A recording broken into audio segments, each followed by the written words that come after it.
A poor girl signed a marriage contract with a 75-year-old millionaire, but discovered a secret. Hello everyone.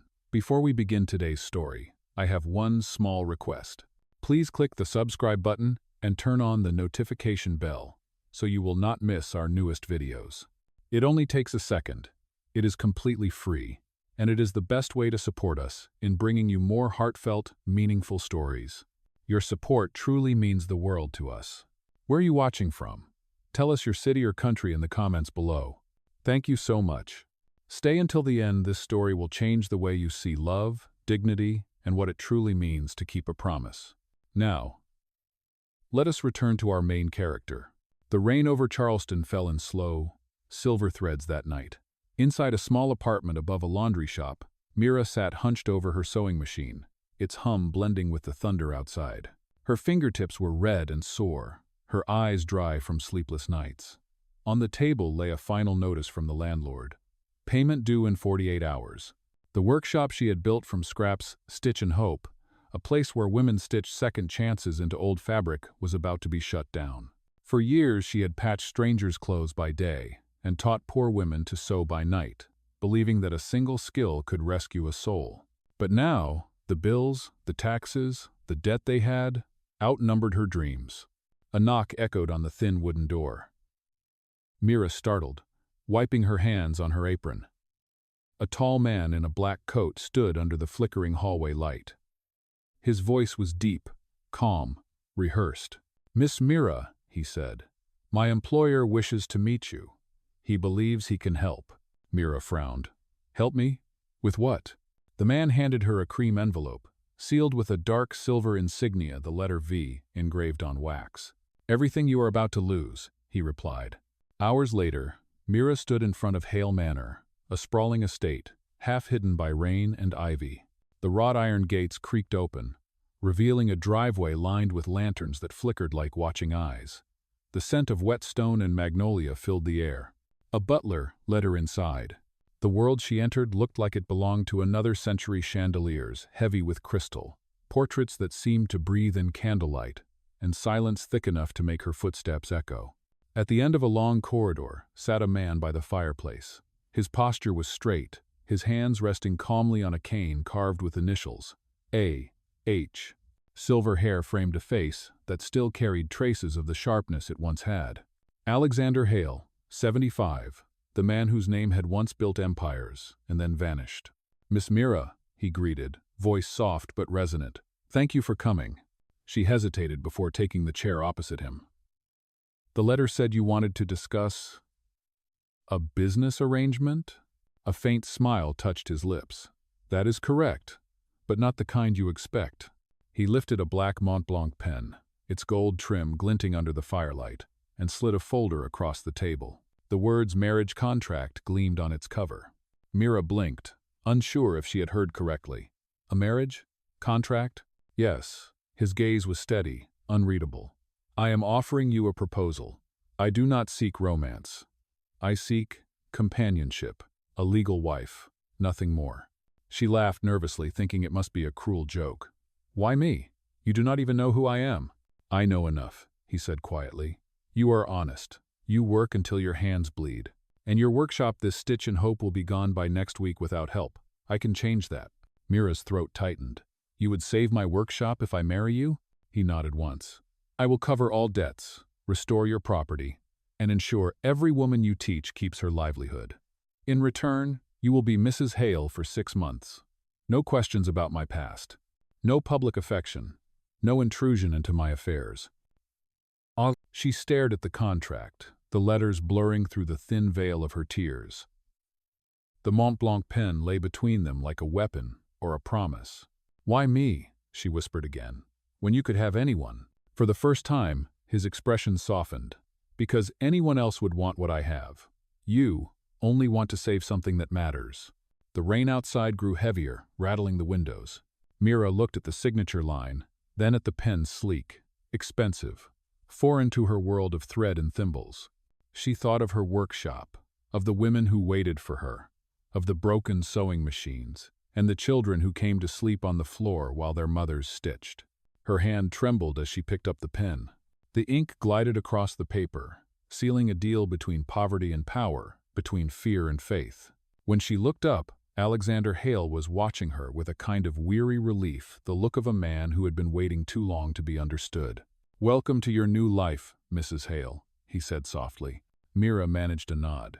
But as thunder rolled over the roof and the clock struck 9, she wondered if she had just saved her dream or sold her soul.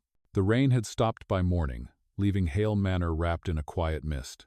Mira stood at the tall window of her new room, the silk curtains heavy and still. The room was far too large for her. The walls carried portraits of women with perfect posture, their faces pale, painted centuries ago. She wondered if any of them had ever felt as small as she did now. Her suitcase sat unopened by the door.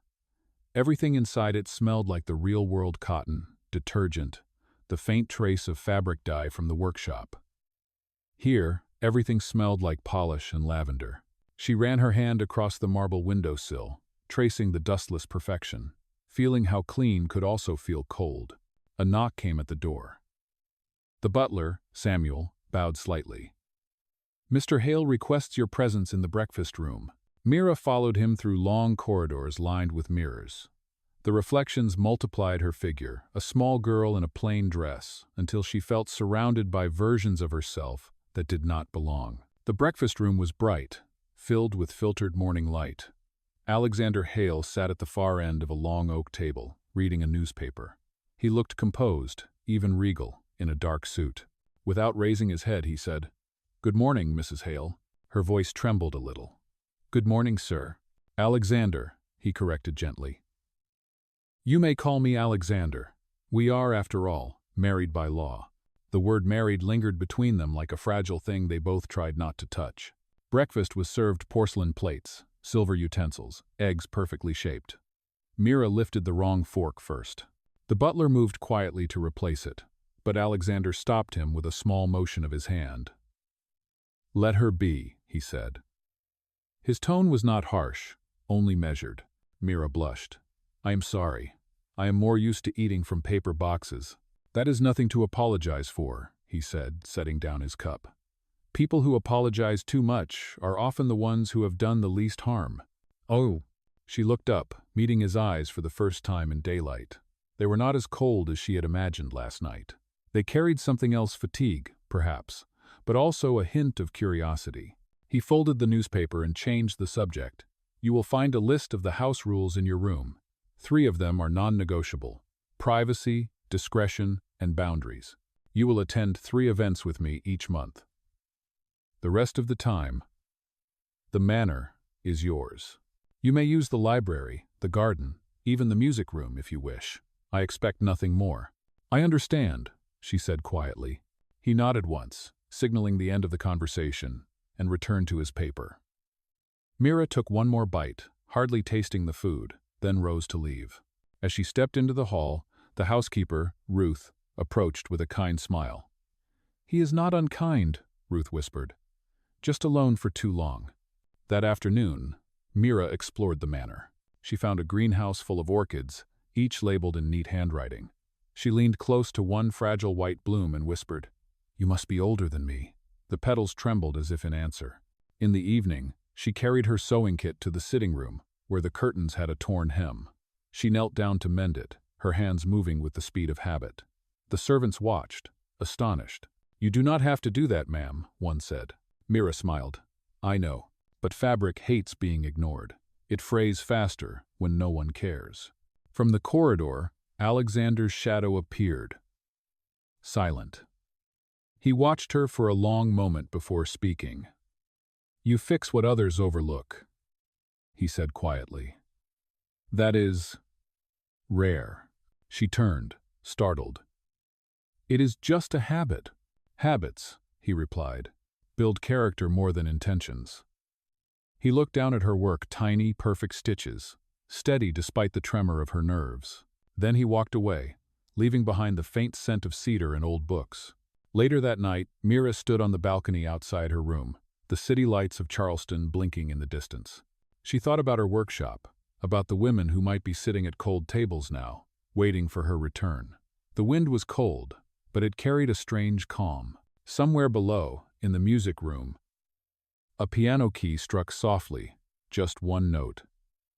Then another. The melody rose, uneven but gentle. She leaned on the railing, listening.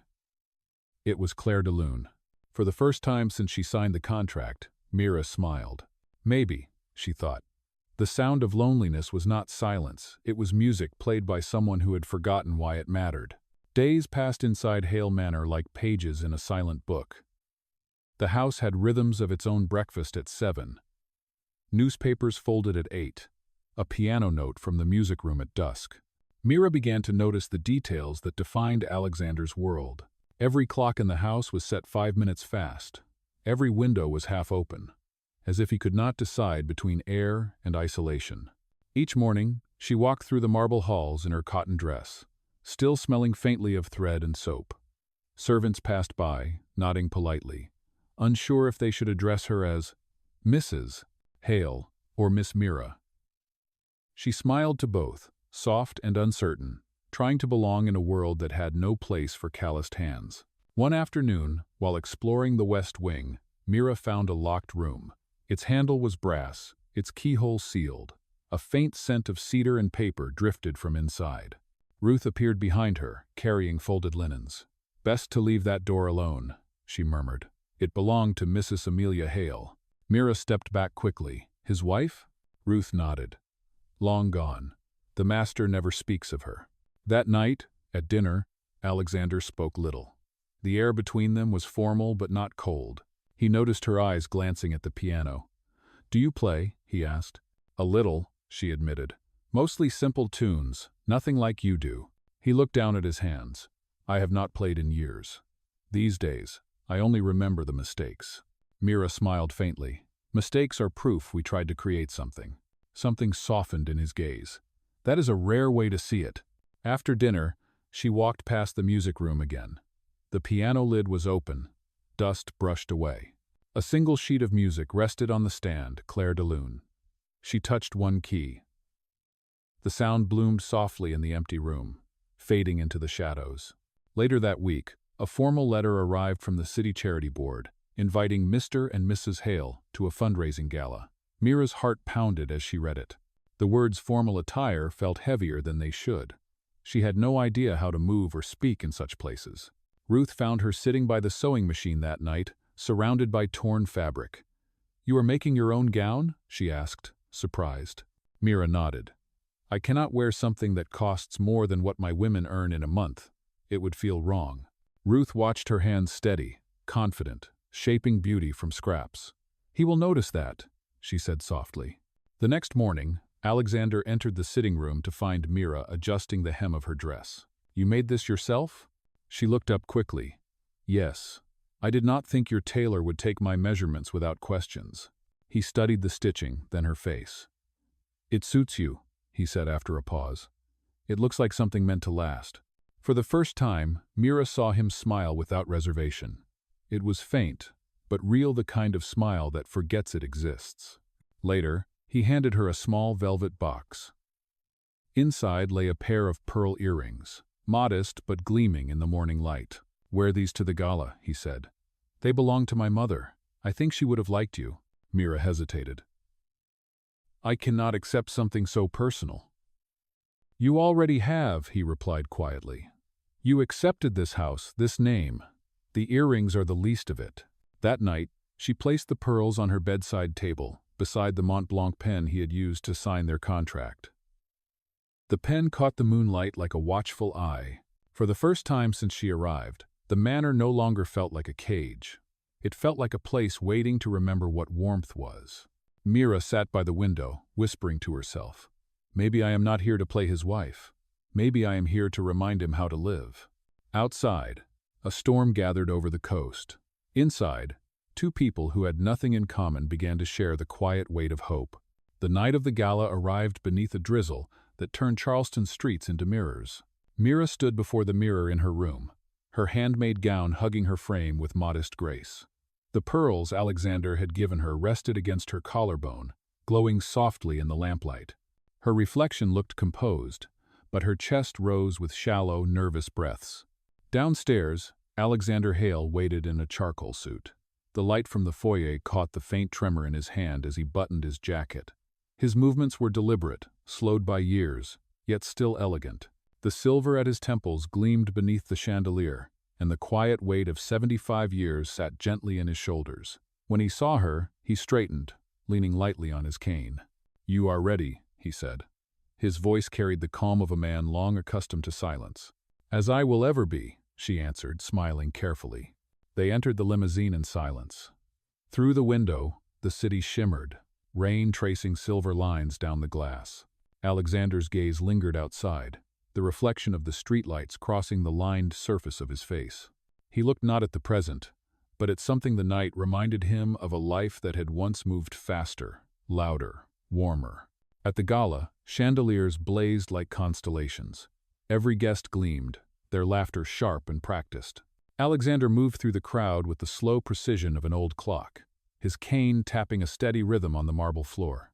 Mira stayed close, her hand hovering at his arm, unsure if she was meant to guide or be guided. People stared. Whispers followed. "Is that her? The seamstress? She looks so young next to him." Mira kept her chin up, heart pounding. Alexander's expression did not change. He nodded politely to acquaintances who had once toasted his victories, now measuring his decline. His eyes, pale and thoughtful, seemed to see through the performance around them. At their table, a reporter approached. "Mr. Hale," he began, "this marriage, some say it is unconventional?" Alexander's jaw tightened. Before he could respond, the reporter turned toward Mira. "And you, Mrs. Hale? What does love mean when it begins as a contract?" The question burned through the noise. Mira felt every gaze in the room turn toward her. She took a slow breath, her voice trembling but clear. "Love is not something we sign," she said. "It is something we keep alive, one act of kindness at a time." The room quieted. Even the reporter lowered his microphone. Alexander's hand, resting on the table, eased. For a moment, the age in his posture softened. He sat a little taller, as though remembering what it felt like to be proud. Later, they stepped onto the terrace. The night air smelled of rain and magnolia. Mira stood by the railing, watching water slip down the marble balustrade. Alexander joined her, slower now, his breath faintly audible between words. "You spoke well," he said. "I only spoke honestly," she replied. He nodded, turning his gaze to the city below. The fine lines around his eyes deepened when he smiled faintly. "Honesty used to be fashionable," he murmured. A waiter passed with champagne. Mira shook her head. "It feels strange to celebrate while my workshop is still closed." "You still think of it," he said, though it sounded more like a statement than a question. "Every day," she admitted. "It was never about the building. It was about the women who believed in me." He looked at her then, the pale blue of his eyes catching the terrace light eyes that had seen fortune built and families fade, wars of money and silence. "Perhaps," he said quietly, "we should give it back to them." Her breath caught. "You mean it?" He nodded. "A promise should not die just because we grow old." The orchestra inside began Clair de Lune. Alexander turned toward the sound. His fingers brushed the head of his cane knuckles thin, veins raised beneath translucent skin, then extended his other hand to her. "Dance with me," he said. "I might step on your shoes. Then it will be an honest dance." She placed her hand in his. His grip was warm but unsteady, age humming beneath the surface. They moved together, slow and imperfect, the rhythm molded to his pace. Around them, the laughter and lights blurred, and for that brief song, the years between them seemed to dissolve. When the music ended, he released her hand carefully, as if it were glass. "Thank you," he said. "For what?" "For reminding me I am still here." As they rode back in silence, Mira watched the rain streak across the window, city lights bending into gold. Alexander sat beside her, half in shadow, his profile marked by time, yet somehow serene. His eyes drifted closed, not in weariness but in peace. For the first time, she saw the truth behind the wealth and mystery, not a man clinging to his past, but one quietly grateful to have found someone willing to stand beside it. The morning after the gala, sunlight slid quietly through the curtains of Hale Manor. The house was still, wrapped in that rare peace that follows a night of noise. Mira awoke early, her thoughts replaying fragments of the dance, the sound of Clair de Lune, and the feel of his hands steady, cautious, but warm. Downstairs, she found Alexander already seated by the window, dressed in a dark cardigan instead of his usual suit. The soft morning light caught the faint silver in his hair. He looked out toward the garden, eyes distant, yet calm. "Good morning," she said gently. He glanced up, the corners of his mouth lifting slightly. "Good morning, Mrs. Hale. Sleep well?" "Well enough," she replied, then hesitated. "You left before breakfast." "I needed air. The house gets heavy after a night of applause." There was no bitterness in his tone, only fatigue shaped into quiet honesty. Mira poured tea, adding 1 sugar cube instead of 2. She had learned his preference by watching, not asking. Later, in the conservatory, she found him trimming a fragile white orchid. "It is called Hope," he said, handing her the small watering can. "It refuses to bloom every winter, yet I keep waiting." She smiled softly. "Maybe it needs to be seen, not just kept alive." He paused, meeting her eyes. "Perhaps that is true for more than flowers." For the first time, silence between them felt like company rather than distance. That afternoon, Alexander joined her in the library. Mira was repairing a torn cushion from one of the old chairs. She had laid her sewing kit open on the rug, the thread glinting under sunlight. When he entered, she looked up quickly. It ripped again. "I thought I could fix it." He leaned on his cane, watching her hands move in precise rhythm. "You mend things quietly," he said. "Most people throw them away." "I mend because I cannot afford to lose them," she replied, her tone light but true. He smiled faintly, lowering himself into the chair she had repaired earlier. It did not creak this time. "Better than before," he murmured.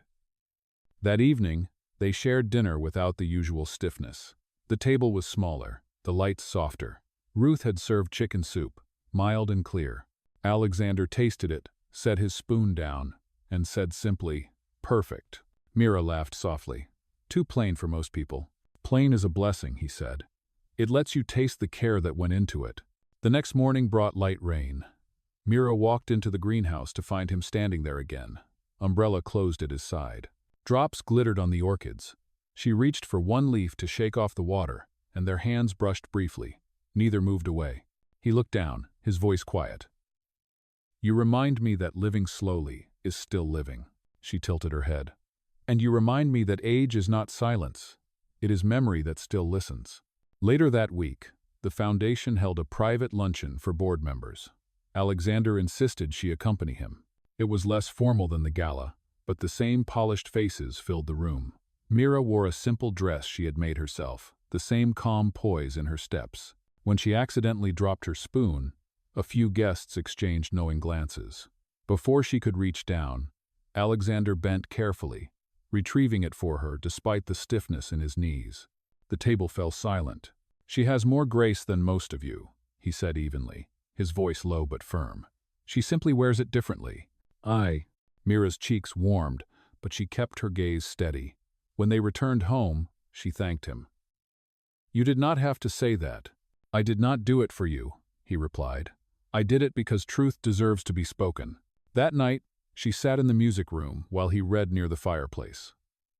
The piano lid was open, and she tapped a note gently. He looked up. "Still practicing?" "Trying," she said, smiling. He stood, crossed the room, and pressed the next key, completing her unfinished phrase. They continued that way. She played one. He followed until laughter replaced the music. When she rose to leave, he stopped her with a quiet gesture. "Mira," he said, "thank you for making this house feel less like a monument."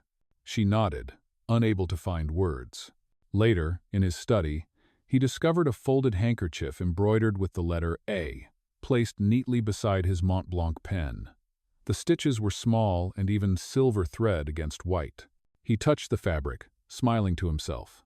Upstairs, Mira looked out the window toward the greenhouse. The orchid named Hope stood under the dim light, its buds slightly open. Neither of them said it aloud, but something had begun to bloom quietly, like grace rediscovered. Night draped softly over Hale Manor, the kind of quiet that carried the weight of something unspoken. Mira was stitching fabric in her room when a faint sound broke the stillness, a cough, rough and deep, echoing from the corridor. She froze, needle in midair, listening. Then another cough came, sharper this time, followed by the scrape of a chair. She hurried down the hall and found Alexander leaning against the edge of his desk, one hand pressed to his chest. The fire in the study had burned low, painting his face in thin lines of orange and shadow. "You should not be out of bed," she said, stepping closer. He looked up with a faint smirk that did not hide his exhaustion. "I am not fragile, Mrs. Hale." "Oh, you are not well," she replied, her voice steady but gentle. She poured water from the decanter, added a slice of ginger she always kept in her pocket for her own tea, and handed it to him. "Drink." He accepted it reluctantly, the tremor in his hand visible now. "I hate when people look at me like an antique," he murmured. "I am not looking at you that way," she said. "I am looking at someone who has lived too long without being cared for." For a moment his eyes softened, then he exhaled, slow and tired. "You may stay, just until I fall asleep." She adjusted the blanket on his chair, dimmed the lamp, and sat quietly nearby. His breathing evened out within minutes. As he slept, she noticed the Mont Blanc pen still on the desk, open beside a blank sheet of paper. The ink had dried mid-sentence. When morning came, the house felt lighter. Ruth found Mira cleaning the kitchen counters herself. "He will not like you doing that," Ruth warned.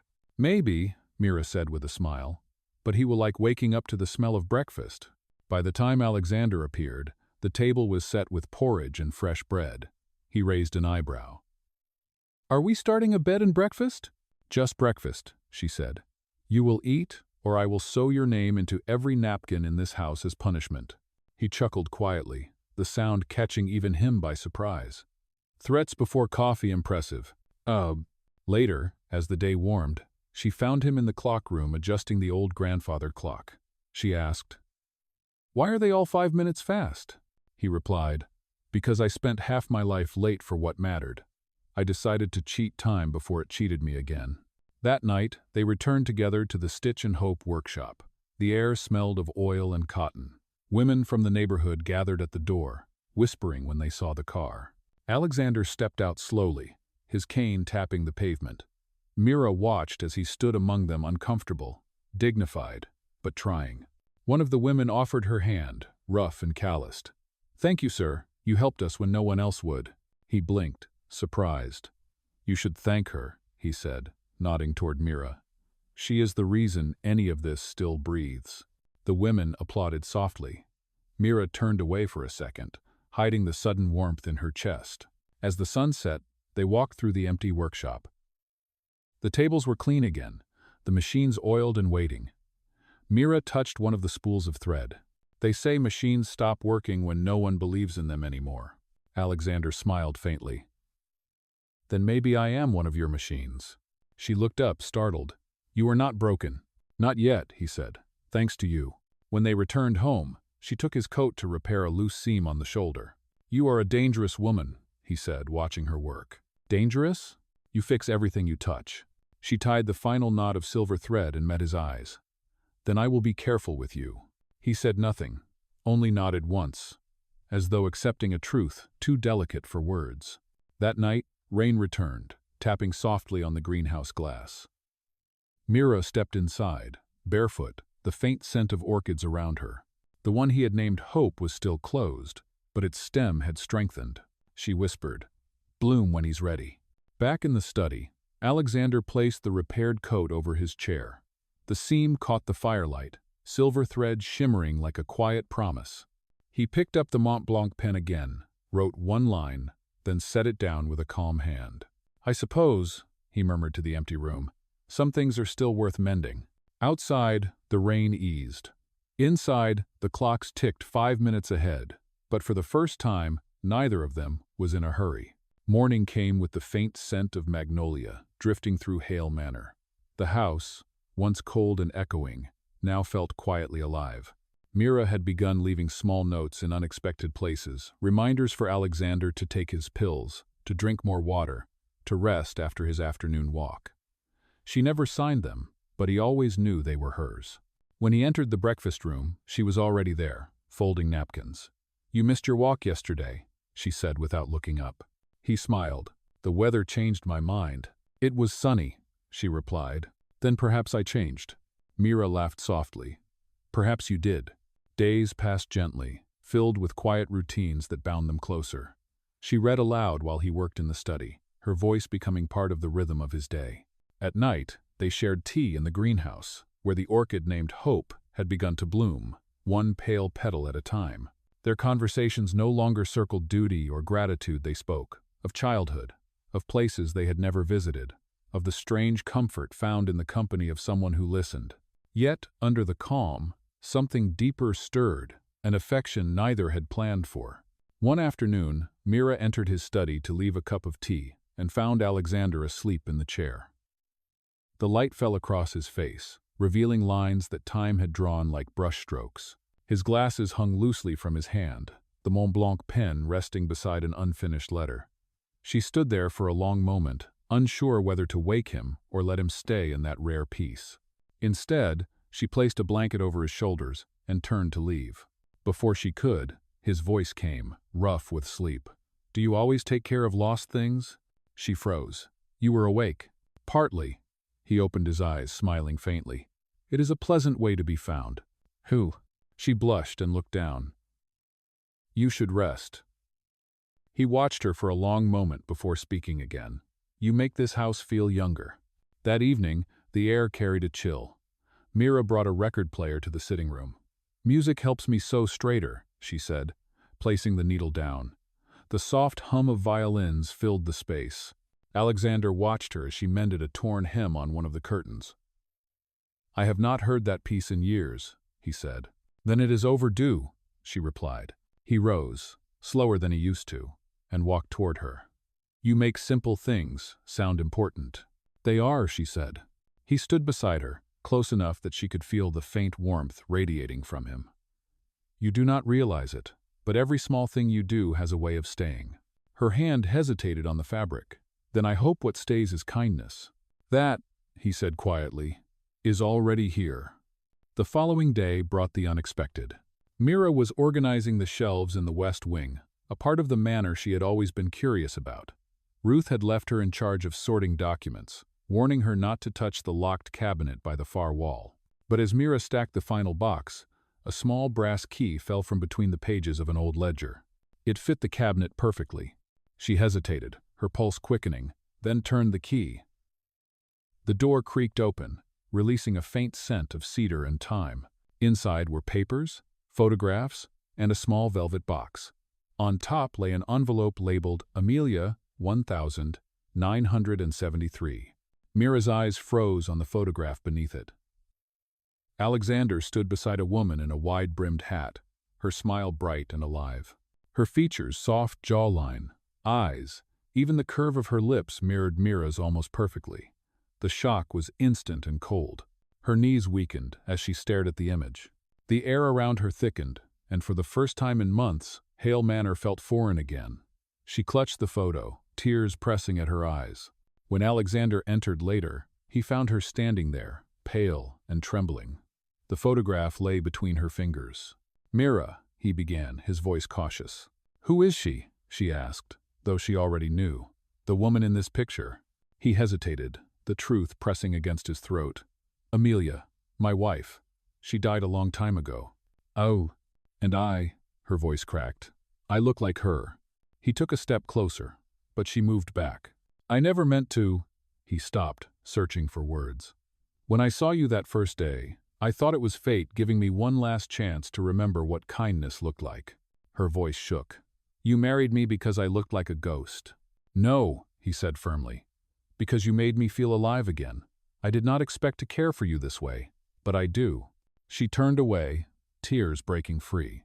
How can I believe that when every look, every smile might belong to her? He tried to reach for her hand, but she stepped back. "Mira, please." "Do not," she whispered. "Do not make me feel borrowed." Then she was gone, her footsteps echoing through the corridor, the door closing behind her with quiet finality.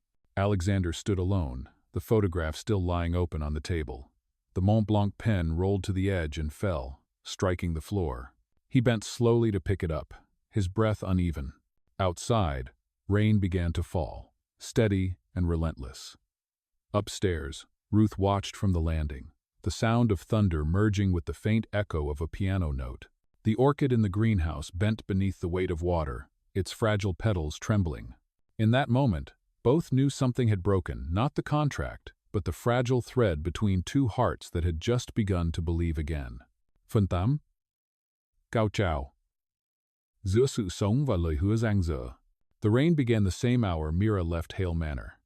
By nightfall, the storm had swallowed the city whole.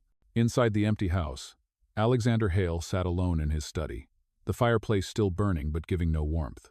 The photograph of Amelia and the faint scent of Mira's thread wax filled the air, a collision of ghosts, and the woman who had unknowingly healed him. He had not eaten.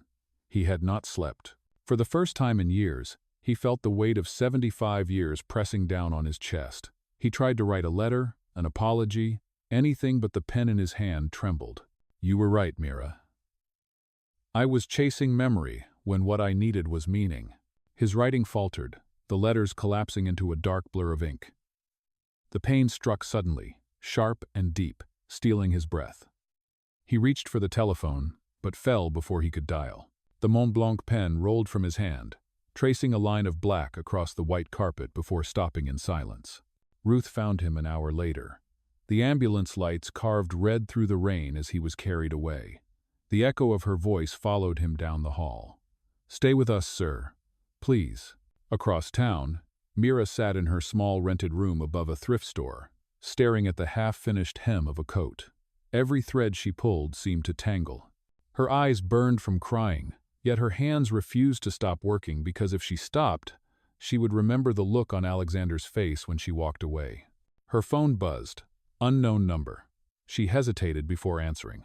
Mira? The voice was weak, trembling. It was Ruth. He collapsed. They took him to Street Augustine's. The doctors, her breath broke. They said it was his heart. The scissors fell from Mira's hand. No, he was fine. They do not know if he will wake up. Please. He kept saying your name before he lost consciousness. The world tilted. Mira grabbed her coat, barely remembering to lock the door. The streets were still soaked in rain. She ran through the dark, her shoes splashing through puddles, the sound of her breath mixing with thunder.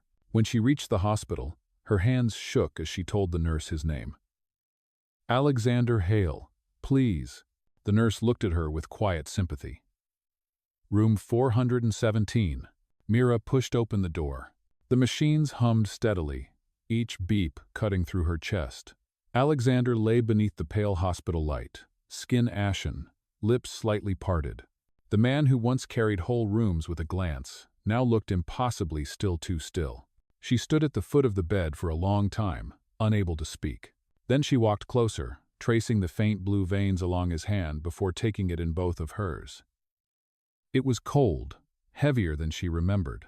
You foolish, proud man, she whispered. You could have told me the truth.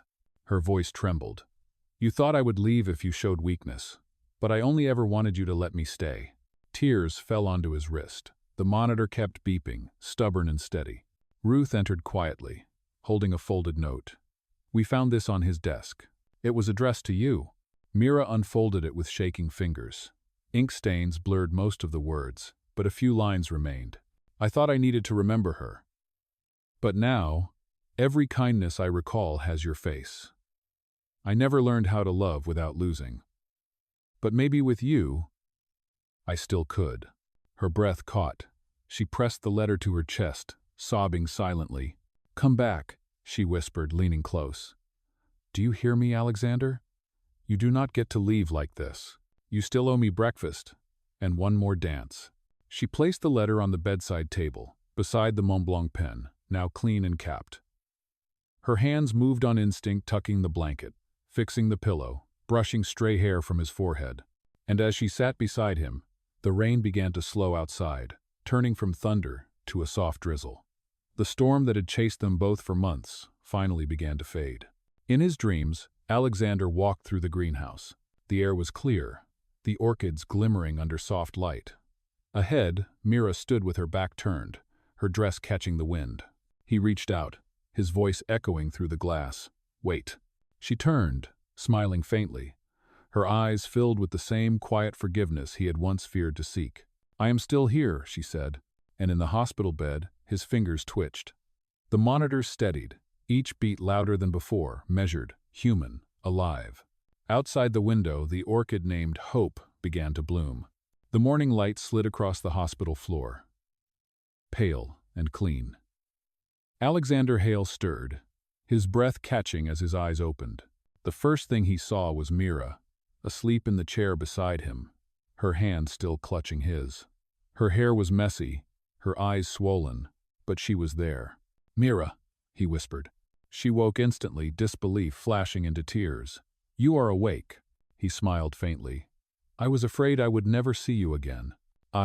His voice broke. "I have to tell you the truth before it's too late." She shook her head. "Do not." "I must," he insisted, his voice trembling but clear. "When I asked you to marry me, it was not love. It was grief, trying to remember what warmth felt like. You looked like her, and I was a coward who could not face how much I had lost." He reached for her hand. "But somewhere between your silence, your stubborn kindness, and the way you made this house breathe again, I forgot her face. I only saw you." Mira's eyes filled, but she smiled softly. "Then stop apologizing. You found me anyway." Outside, sunlight poured through the window, bright and full. Weeks later, Hale Manor reopened Stitch and Hope. The whir of sewing machines echoed through the hall. Alexander stood beside Mira as she taught a young girl to thread a needle. "You have steadier hands than me," he teased. "Because I have less to prove," she replied, grinning. He laughed a real, full sound, and when she turned, he caught her by the waist and kissed her, slow and sure, the way a man kisses after nearly losing everything. The screen lingered on that moment, hands intertwined, light spilling through the workshop windows, the hum of life returning. Sometimes love does not begin at forever, it begins at forgiveness. Follow Valen Stories, where power learns to love again, to discover the next true love stories.